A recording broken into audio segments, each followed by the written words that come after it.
You're listening to Civic Media. You can tune into any of our live shows on any radio station across the state with the Civic Media app. Find us in your phone's app store and listen anytime, anywhere.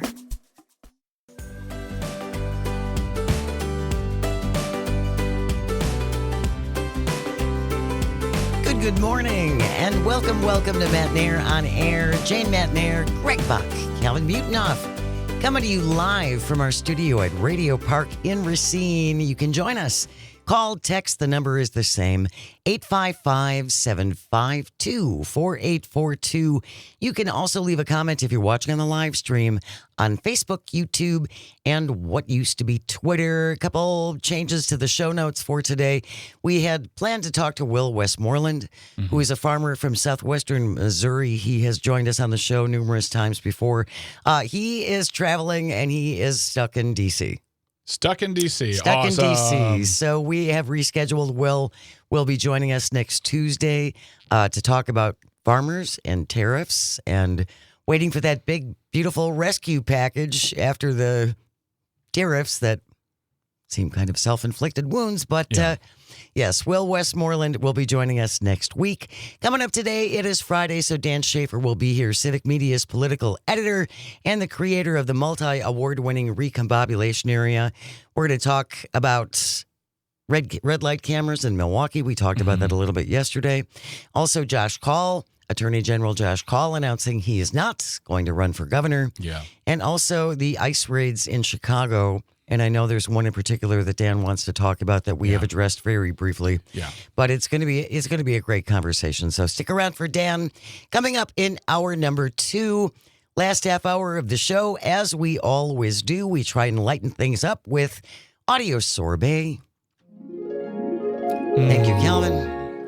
Where we take a breath, get away from the news, and talk about unimportant things. Excuse me. Or gripes. Or just, it's kind of an all-encompassing, let's talk about this. Let's audio gripe, also known as let's change the subject.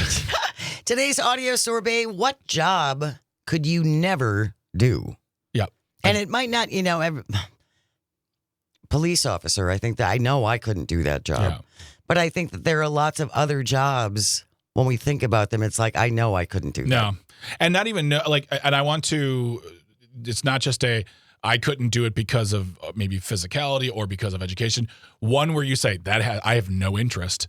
I couldn't do it because I don't care enough. Well, and I wouldn't be good at it. Yeah. So that's coming up for Audio Sorbet. And then we'll wrap up the show as we always do with This Shouldn't Be a Thing. Today it's the Flying High edition. Stay tuned for that. It should be a lot of fun. Of course, we are going to Game 5. Mm-hmm. We're not going to talk about it a lot. I just think it's important to mention that. You've mentioned it. Okay. Here's my theory. Oh, God. Here comes Jane with in-depth sports theories. Yes. They want to prove to Major League Baseball that they can pull in numbers. And so they're giving them a Game 5 to say, sure, we're a small market, but we can still draw ratings. Take that, Major League Baseball. That's my theory. I'm going with it. I'm sorry. You don't have to like it. What you were talking about, I blacked out there for a second. Okay. Game 5 tomorrow in Milwaukee. 6:30 broadcast starts. Our broadcast starts at 6:30 tomorrow. The first pitch goes out tomorrow night at 7:08. As always, you cannot listen on the live stream. You have to listen on terrestrial radio. Can't listen on the app either. Can't listen on the app. That's also streaming. Yeah. Yep. So you have to listen on terrestrial radio. Catch it in Richland Center on WRCE, in Hayward on WBZH, in Park Falls, WCQM, here in Racine and Kenosha. Tomorrow, our broadcast starts 6:30 on WRJN, again in Racine and Kenosha. Go Crew. Wanted to start off with this. And I think it's important we just put things in a little bit of context because we tend to forget. Yeah. I forget what we had for dinner last night. So back in February of this year, February 17th, that's when the Trump administration started firing hundreds of FAA employees. Mm-hmm. Hundreds of them. Yes. This kind of created some problems that first weekend. But the impacted workers, included people hired to monitor radar, landing, navigational maintenance. Transportation Secretary Sean Duffy at that point said fewer than 400 FAA employees were fired, 0 air traffic controllers and critical safety personnel were let go. However, officials tell the AP the agency did keep employees who perform critical safety functions, but they're looking at whether some of these people were really necessary. Now, I know that when we talk about government employees and we talk about the concepts of bloat or fraud, wasteful spending, or whatever, there are a lot of conversations that can be apt to this topic. And I usually think more of like the department type of stuff that's like in DC when you're talking about like, oh, you know, the FBI or the Department of Defense or like all these 3-letter departments. I understand where people have their gripes about, well, what are they even doing? Right. What are all those pencil pushers? But when it comes to the FAA, anybody who works for the FAA at the actual airport, I feel like they're there for a very specific reason, and we shouldn't look at those locations. Like the FAA department in D.C., okay, if there's an undersecretary to the assistant of the undersecretary, let's look at that. But when we're talking about the jobs that you just named off, I don't feel like they should come into question because they all feel important. Yeah, maintenance is kind of, one of those things when you're flying. Maintenance, you want to check on that stuff. So here's the article from yesterday. Milwaukee Journal Sentinel, Lawrence Andrea with the byline, Transportation Secretary Sean Duffy now says air traffic controllers could be fired for not showing up during the government shutdown. He said they will not get paid and could be fired. Duffy said in an interview on Faux News he's seen an uptick in air traffic controllers calling in sick since the government shutdown October 1st, and that's why he's blaming flight disruptions. There were like 4,600 flights that got delayed yesterday. That's a big, and then the ripple effect from that is huge. It's really only going to get worse. And we were talking about this earlier before we got on the air, and this could be one of the things that really push it for a lot of people because President Trump has been in office since the 21st of January, so we're talking about a little over 9 months, 8 months and some change. We're going into the 9th month here, and there have been firings, there have been things happening, there has been the blob of the bill, but not a lot of like tangible common things happening. Where my point, I'm sorry, I'm going a long way to make this point. Being stuck at the airport because of the shutdown and because of these cuts from DOGE is something that everyone, regardless of party, is experiencing. And they may see that going, why is this happening? Well, it's because of the shutdown. It's because of DOGE. It's because of these things. And air traffic controllers calling in sick, I don't know if it's so much a protest, but that's a way of guaranteeing pay because they get sick pay. And the president this week said, I'm not even sure we're going to give them their back pay. Oh, exactly. I mean, that is unheard of. That is going to be directly in the courts. Sean Duffy, Wisconsinite. Ruler of roads. Sean Duffy said, quote, listen, we need more controllers, but we need the best and the brightest of dedicated controllers. If we have some on our staff that aren't dedicated like we need, we're going to let them go. I can't have people not showing up for work, unquote. By the way, Duffster decided to go to an air traffic control tower live broadcasting and interrupted an air traffic controller to ask him questions. Yep. And the air traffic controller was real honest. I got a mortgage. I have a wife who doesn't work. I have kids. I can't lose my job. I can't not get paid. And Sean Duffy is doing his best. And I'll try, and I will find the clip. The clip is from the Daily Show. Josh Johnson hosted this week, and they played it. But the guy by the way, who's doing his job, the right air traffic controller, yes, is being very honest. And Sean Duffy is doing his best to be empathetic. I don't think that's something he's capable of, but also trying to steer the narrative of this shutdown is making it hard for everyone, but it's not my fault. It's not my fault. Listen to this guy tell his story. That's the shutdown's terrible. Guess what, bud? Your party's in charge of everything. Yeah, pretty much. Yeah. But before the shutdown, Sean Duffy said air traffic controller shortages were responsible for about 5% of flight delays. Right now, these shortages responsible for 53% of the delays.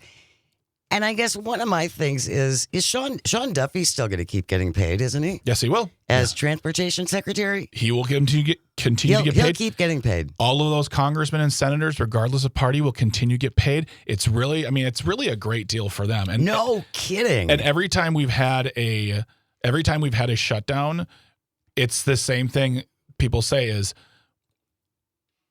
take away their pay. Right. See how long the government stays closed. Right. Yeah. I would think that is something we could all agree on. Mm-hmm. You would think. Yes, I would. Right? Our elected officials, if they're going to do a government shutdown and the government workers don't get paid, they are still government workers. Our elected officials are government workers, right? Absolutely. Yeah. So they shouldn't get paid. No. And then, I don't know, do we pay them back pay? Well, we'll have to wait and see. I think the people should get to vote on that. I think that, the president himself we played the clip of him saying if a shutdown happens, the guy up top should be fired. Yeah. It's the president's fault if there's a shutdown. Our current president said that. Yes. Out loud. In 2013. It's on tape. And this is his third shutdown. Yeah. Third shutdown. I guess the question I have is, I don't know. I keep on asking the question, but I don't really know what the breaking point is. Being stuck at the airport with thousands of other people because of slow movement, because of lack of staff, because of a shutdown, because of DOGE cuts, I feel like that is a real-time example in front of your face to, at the very least, say, What's going on here? Like, who is in charge here? And by the way, speaking of DOGE, yeah, Wall Street Journal just came out with a report that said that despite DOGE's actions, government spending is actually up. Elon boasted that he was going to save $2 trillion at the beginning of January. Mm-hmm. Wall Street Journal says, yeah, that hasn't happened. That's not even close, according to the Wall Street Journal. DOGE did claw back some grants and fired some probationary workers, but that has not changed the big picture so far.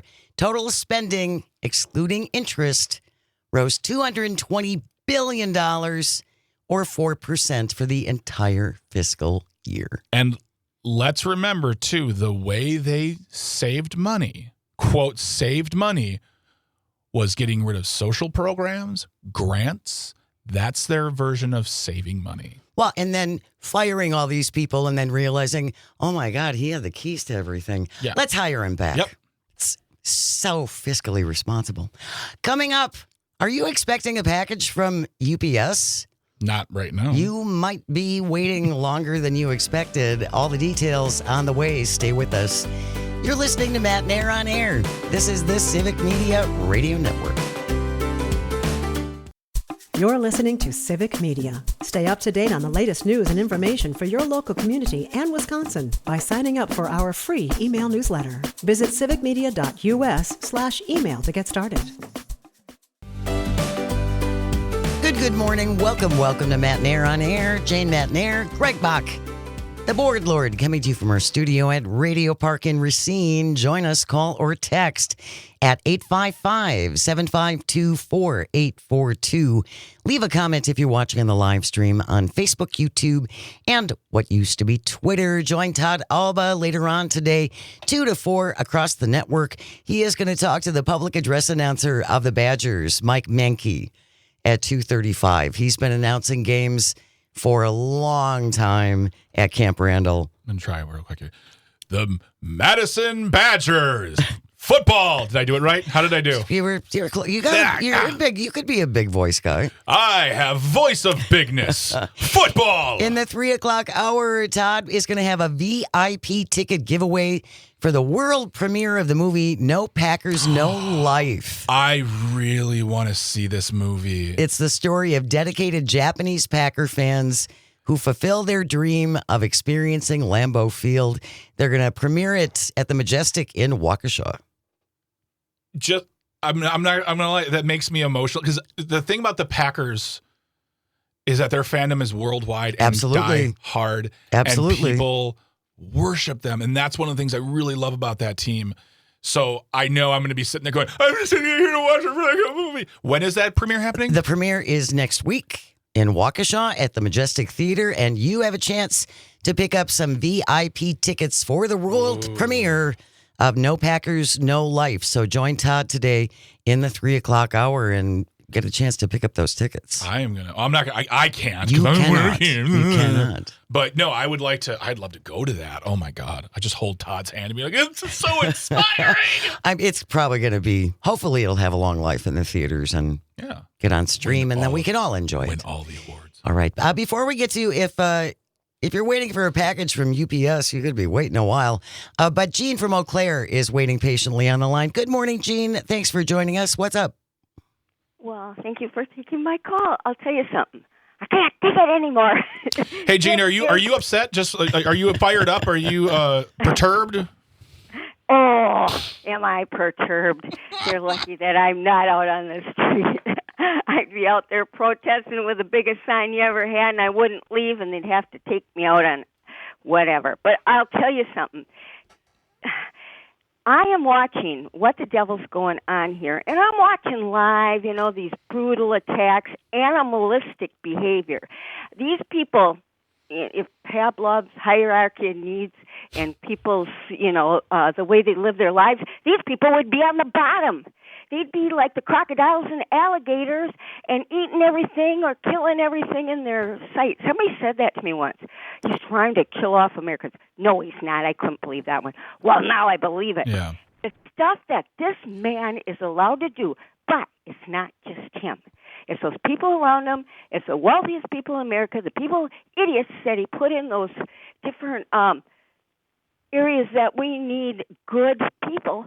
And they're idiots, and they don't care. And the sad thing is, I'm watching that little guy behind the glasses, looking so Christian, and I'm getting mad about it because I'm a Christian and I don't wear it on my sleeve. Hurting the churches, tell lies like they're spewing out all over the place, and people are believing it. And in the meantime, every single American is hurting, worried, concerned, and these yahoos aren't doing gall darn thing about it. And in fact, they turn their nose and they go back and sit in their offices, and they're going to make everybody suffer.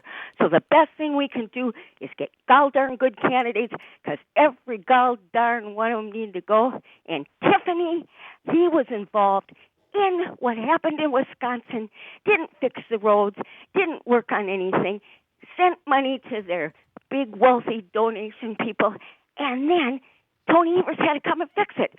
So wake up, folks. You guys need to get active. Check out these people who are running and get rid of these son of a guns, because they don't give one iota about anybody in this state or in this country, and we got to save the children's future. So I'm done. I'm sorry. I've been watching this stuff live, and I can't believe it. We appreciate it, Jean. Thank you very much. Yeah. Jean's very passionate. She's very involved. If you're like Jane, sorry, I didn't mean to do that. Sure. If you're like Jane, that time I did, and you are feeling as fired up as Jean is, and you want to do something about it, where can one go to maybe, say, voice your opinion on the matter? You could go to My Vote. I have a banner on the live stream created for such a place. myvote.wi.gov. All you have to do is type in your address. Yes. And every elected official who represents you from the very smallest all the way to the top will give you their contact information. They work for us. They work for us. You can call them. You can call them and be respectful. Call them anytime. Leave messages. Be respectful. But also, if they don't know how we are feeling, if we are not contacting them, they They think what they're doing is fine. Exactly. They do. So let your voice be heard. We still have a voice. myvote.wi.gov. It's a great resource besides the contact information. Yes. But yeah. But thank you, Jeannie, very much. And as I just want to repeat really quick, something that Jeannie said recently that I didn't know. She's also an independent. Right. She's an independent. She's not a loony, lefty, liberal, crunchy hippie. Sorry, crunchy hippies. But yeah, she is an independent. And this is firing the independents up hard. myvote.wi.gov. Make some phone calls. Yeah. Drop a line. Write a letter. Let them know you're thinking about them. Yeah. News is coming up next. We will tell you about the UPS story because I do want to share this with you if you're waiting for a package. I want us to try to do this for the rest of the show, and it just never happens. We'll never get to the point. That's all on the way. Stay close. You are listening to Matt Nair on Air, coming to you across the Civic Media Radio Network. Good morning. Welcome back to Matt Nair on Air. Jane Matt Nair, Greg Bach, Calvin Butonoff coming to you live from our home at Radio Park in Racine. You can always join us, call or text at 855-752-4842. Leave a comment if you're watching on the live stream on Facebook, YouTube, and what used to be Twitter. Coming up about an hour from now is a segment we call Audio Sorbet, where we like to get away from the news, talk about things that are a little more lighthearted so we don't all crack up and lose our minds. Today, the topic for Audio Sorbet, what job could you not do? And it's not just physical or mental. It's just like, no. I would not be good at this. I couldn't do that job. I would not be good at this job. Yeah. What job could you not do? And you can text in your answer now if you're not going to be around next hour at 855-752-4842. Talking about jobs and the jobs you just could not do. Mm-hmm. That's coming up about an hour from now. As promised, we wanted to talk about this. UPS, this from NBC News. UPS is disposing of U.S.-bound packages over customs paperwork problems. Is this a Trump thing? Thousands of U.S.-bound packages shipped by UPS are now trapped at hubs across the country, stuck there because of the maze of new customs requirements imposed by the Trump administration. There it is. As packages, flags for custom issues pile up in UPS warehouses, the company, UPS, told NBC it has begun disposing of some shipments. There is such a backlog of packages that now they're just getting rid of some of them. Mm-hmm. Matthew Wasserbach, who is brokerage manager of Express Customs Clearance, said of the UPS backlog, I have never seen anything like this before. It's completely unprecedented. Let me, while you're talking, because a couple months ago, we covered a story where it was some companies outside the U.S. are just no longer even shipping here because of all of the convoluted things they have to go through to get a package through customs. They're just like, no, sorry, forget it. We're not shipping to America anymore. Sorry, get it somewhere else. I mean, this is what I was talking about with regard to the airline industry. These are real, tangible examples of how these policies are first just inept and then harm us. And harm, I'm using in the term of like a legal term, not like hurt me, I'm bruised, battered, but put a dent in my wallet, make an inconvenience. I buy something from somewhere. I expect that thing to be at my doorstep at a given time. If it can't get through because of customs and they then throw it out, they're not even shipping it back. No. Then, or telling you that it got destroyed.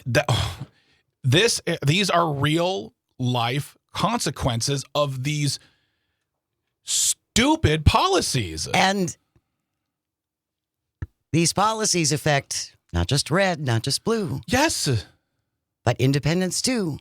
Oh, clip that, please. That's Calvin for real. That was content. We're going to make a song. But it affects all of us. It does. Absolutely. NBC News reporting that more than 24 people, they heard from more than 24 people who are waiting for their packages from UPS. They talked about shipments of tea, telescopes, luxury glassware, musical instruments, some yeah. worth tens of thousands of dollars, in limbo, or they might just be gone. They might just be gone. Ashley Freeberg is missing several boxes she shipped via UPS from England in September. These were journals, records, books, lots of personal keepsakes. Mm-hmm. She said over the next 2 weeks, she got 2 separate notifications from UPS that her personal mementos had not cleared customs, and as a result, she heard about it. They disposed of them. October 1st, a UPS tracking update appeared for her packages saying they were on the way. Oh, God. And she got updates that she showed NBC that the shipments revealed it was the most recent update she had gotten, but they're gone. The stuff is gone. There's no replacing those things. Not personal mementos like that. Do you get your money back? Like, what is the recourse? What is the redress on these situations for an individual who's just, doing what a lot of people have been doing for decades, which is shipping things from one place to the other? A Boston man said he shipped a package from Japan via UPS. After it sat in Louisville for about 2 weeks, he got a tracking update saying, quote, "We're sorry, your package did not clear customs and has been removed from the UPS network. Per customs guidelines, it has been destroyed. Contact the sender for more information." And just to give clarification to what I was talking about with regard to the earlier story we covered on the country is not shipping to the U.S. because of what's called so it's an easier process because of something called the de minimis trade agreement, which President Trump has allowed to sunset. It would allow packages that were worth less than $800 to enter the U.S. duty free, and it's going that agreement's going to sunset. Because of that, 25 UN member nations are no longer going to ship because it doesn't make sense for them to do it. It's too much hassle. So you cannot buy from them if you live here. Like, these are real consequences. And again, the question I have, Jane, what is your breaking point? Mine was a while ago. Mine was the day after the election. That was my breaking point. But what is it going to take for one of you listeners who love Donald Trump? Again, don't tell me you don't like him. That's fine. I don't care about your feelings towards him. I'm saying, what is going to be your breaking point to your pocketbook, to your convenience, to your life that will make you, at the very least, just say, okay, what? That's where I want. That's the level for me. It's just, okay, what? 2 years of pain. Yeah. That's what Elon said, 2 years of pain. Luckily, billionaires can endure lots of pain. They'll be fine. Yeah. UPS says it is doing its best to get all packages to their destinations while following the new customs requirements. Quote, "Because of changes to U.S. import regulations, we're seeing many packages unable to clear customs because of missing or incomplete information." UPS said it does try several times to get missing information so they can clear those, contacting shippers 3 times, but ultimately, if they can't get that information, they're out of luck. Mm-hmm. So if you are waiting for a package from UPS, it could be waiting a while. I mean, and that's we talked to Lisa Schiller last week about scams. And one of the things that we are going to be talking about more is holiday scams. And the reason why I bring this up is because with these problems with shipping, I have a feeling you could, I don't want to project it into the universe, you could see people coming out saying, having shipping problems? Talk to us. We have a way to go around it. Because if UPS is disposing of packages and you're out of money and they're a legit billion-dollar corporation, I have no doubt there's some guy in East Brunswick, New Jersey who's like, I'll start Steve's shipping company, taking people's money. So that's something that's a good point. Just be aware. Be aware. Yeah. 855-752-4842 if you'd like to join us. Ollie from the Northwoods is on the line. Good morning, Ollie. What do you want to say about this? Well, I was sitting here pulling my hair out. But Greg touched on it a little bit, but I was already blowing off steam trying to figure out how are you going to get your money back. Yeah. Most people who have ordered and are waiting have had to pay on, put it on their credit card or whatever, PayPal or whatever, how are they going to get their money back? And if there isn't someone that you can set up that could maybe find that out and talk to us like your Better Business lady. We'll see what else we can what else we can learn about this, Ollie. Absolutely. I mean, your first call is going to be UPS, and the thing is, and I know I'm not one to sit here and sympathize with corporations, but they just want to do their job. They want to create. They want to give an experience to a customer that is satisfactory, so they keep using it, and so you don't go to their competitors, as there are a lot of competitors now. So it's in their best interest to get this resolved and give you all the information you need. I wouldn't be even surprised if there's a special website now on their page saying, "Hey, did you ship?" And the thing, sorry, here you, and give you the information, because it's really. I mean, the airline story that you brought up, and these are just real world examples of things that affect regular folk like me and you, people who work for a living. We're not billionaires. I'm not even a million. I'm barely a thousandaire at this point. I own a house. I'm in debt. But there comes a breaking point. I mean, that was the chief complaint last year during the election from a lot of individuals. Prices. It was prices. It was, I gotta make decisions. Is it rent? Is it clothes? Is it food? Is it my kid's school? We're seeing the impact of decisions being made. And now all these individuals who last year were saying, but what about the price of eggs, are silent. Are you fine now, or are you just taking it on the teeth because you have to? Well, they're being good Americans, and they're going to suffer those 2 years of pain because that's what they were apparently a sucky American promised. Switching gears just a little bit, there was a panel discussion at last week's World Dairy Expo. Oh, yes. And this is an opinion piece, commentary piece from Ruth Conniff in the Wisconsin Examiner. And Wisconsin's own Derek Van Orden spoke. You trying to get my blood pressure up? To the farmers. He assured them that the Trump administration has farmers' backs. He said, Elon Musk, I spoke to Elon Musk. I was like, hey, Elon, there's two groups of people in the U.S. we need to watch out for. One of them are service members, and the other are farmers. So he really zoned in on that and grasped it.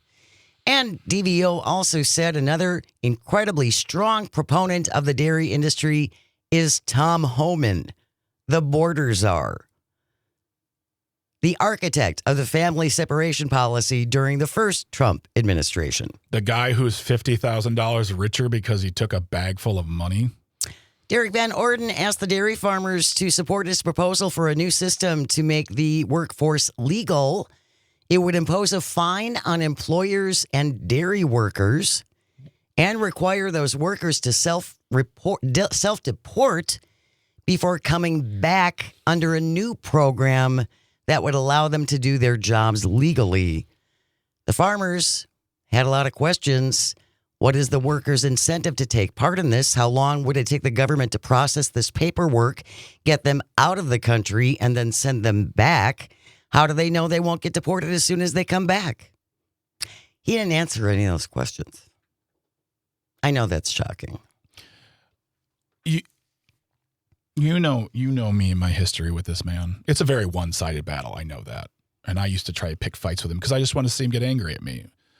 But the more we talk about this man, he is just an example of a human being who is so bad at his job, but yet he gets to do things like this. And people are like, and it says in the article, they're willing to give him the benefit of the doubt. What's happening? Going to have to give a lot more benefits going forward. When we return, I want a Nobel Prize, and I want it now. Okay, I'll get one. It's like, what's her face from Willy Wonka, the purple girl. Did you just say William Wonka? Well, him too. You're listening to Matt Nair on Air. This is the Civic Media Radio Network. We'll be right back. You're listening to Civic Media. Find the latest news, information, and archives of all your favorite shows on the Civic Media website, civicmedia.us. Good morning and welcome to Matt Nair on Air. Jane Matt Nair, Greg Bach Sweet Cal B on the board, coming to you from our studio at Radio Park in Racine. You can always join us, call or text at 855-752-4842. Leave a comment if you're watching on the live stream on Facebook, YouTube, and what used to be Twitter. This is burbling all over the place. Donald Trump did not get the Nobel Peace Prize today. This from the Daily Beast. Despite his desperate lobbying campaign for the honor, appears he craves more than anything else. Calvin, we're going live right now for a comment from the White House. Can you play that clip, please? Oh. No, I want one of those. Wonka, how much do you want for the golden goose? They're not for sale. Name your price. She can't have one. Who says I can't? The man with a funny hat. I want one. I want a golden goose. Gooses. There it is. There you go. I want it. I want it now. And I want it now. Why can't I have it right now, Jane? For one thing, the nomination process for all of the Nobel Prizes is an 8-month-long screening and decision-making process. And there's something in the process. This is an official term they use. They have a deadline. They do. They have a deadline. They do have a deadline. They have a deadline. Yeah, and he'll very likely be nominated next year. And for the record, this has happened to presidents before. If this goes through, the peace deal between Israel and Gaza, it holds, the nomination will make sense. I understand the reason for the nomination. If it holds, if it sticks, everyone does their thing. But the incapability of grasping the fact that the nominations were due January 31st of this year for what came out this week, and he was in office for 10 days. Just let it go. Well, no. And let 2026 be your year. Like, just... No, he wants it now. He wants it now, Greg. On Faux News this morning, Maria Bartiromo. Oh, my God. Talking to Steve Scalise, Republican lawmaker. Maria said, on your point about the Nobel Peace Prize, do you think maybe the reason Trump won't get it is because you had to get the application in before January 31st? That was only a few days into his term. Steve Scalise said, oh, sure, they can play technicalities. That's the deadline. And again, I apologize for not having this clip ready because it's a fascinating conversation between Maria Bartiromo, who's just always fun to listen to to listen to her talk at your face, and Steve Scalise, because first she starts with, well, I don't understand why you got it. And then she brings up a perfectly reasonable answer, point, which is, there was a deadline. There was a deadline. Yeah. They missed it. Fine. Next year. Yeah. Get your paperwork ready. Yeah. Get going. I know you all will do it. Then Steve Scalise says that, a technicality. Then she says, you're right. Like, she just falls apart right there. Well, of course she did. Realizes she just did the main problem when you're on Fox News, which is you presented logic and reason in an argument, and the moment it's like when Stephen Miller started talking about plenary plenary authority, he just shut down, short-circuited, and went into buffer mode because she's like, I can't. I gave a reason why he can't get something. You're right, technicalities. A reporter asked one of the members of the Nobel Committee about this. U.S. President Donald Trump has repeatedly said he'd like to have the Nobel Peace Prize, and he deserves it. He said it would be an insult to the U.S. if he doesn't get it. What do you think of this? The chair of the Nobel Committee responded essentially by saying campaigning for it and media attention does not work. He also said the Nobel Committee bases their decision on, quote, courage and integrity, unquote.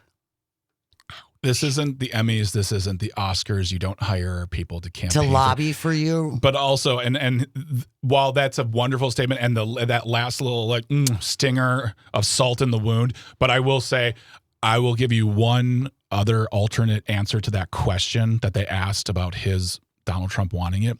If he just would have said, Donald who? Oh! Ouch. Oh! By the way, the Nobel Committee gave this year's Nobel Peace Prize to Maria Corina Machado. She is a Venezuelan opposition leader described as a brave and committed champion of peace. She's receiving the Nobel Peace Prize for her tireless work promoting democratic rights for the people of Venezuela and for her struggle to achieve a just and peaceful transition From dictatorship to democracy. I don't know. We have a weekend coming up. Maybe we could all do some art projects with our kids and make little Nobel Prize, little medals for them. I'll give $10 if you can put Jeffrey Epstein on the prize. Oh, but with them side by side? I'm just saying, let's begin the countdown clock to when Donald Trump publicly insults this woman. He hasn't yet? I don't think he has. He's probably still sleeping. I don't think he has. Then he has to have breakfast, and that'll be he doesn't really start work till noonish. 3 Big Macs. That'll take him about 10 minutes. Yeah. Wait. I want to see what he has to say about this woman. How he's going to somehow insult her, yet think he's giving her a compliment. Maybe she could give it to me or share it with me or mention me at her speech. Well, maybe she'll just give it to me because someone actually gave him a Purple Heart. For bone spurs incurred during battle? Because he's such a wonderful hero. He's got plumpy muscles, and he muscles all over America with his plumpy. He's got very plumpy ankles. We know for that. Hey, sure. Cankles are nothing to make fun of. News is coming up next. And then when we return, we're going to do some recombobulating with Dan Schaefer, creator of the Recombobulation Area. He is also Civic Media's political editor. We're going to talk about Josh Kaul not jumping into the gubernatorial race, red light cameras in Milwaukee, and much, much more. Stay with us. You are listening to Matt and Air on Air. This is the Civic Media Radio Network.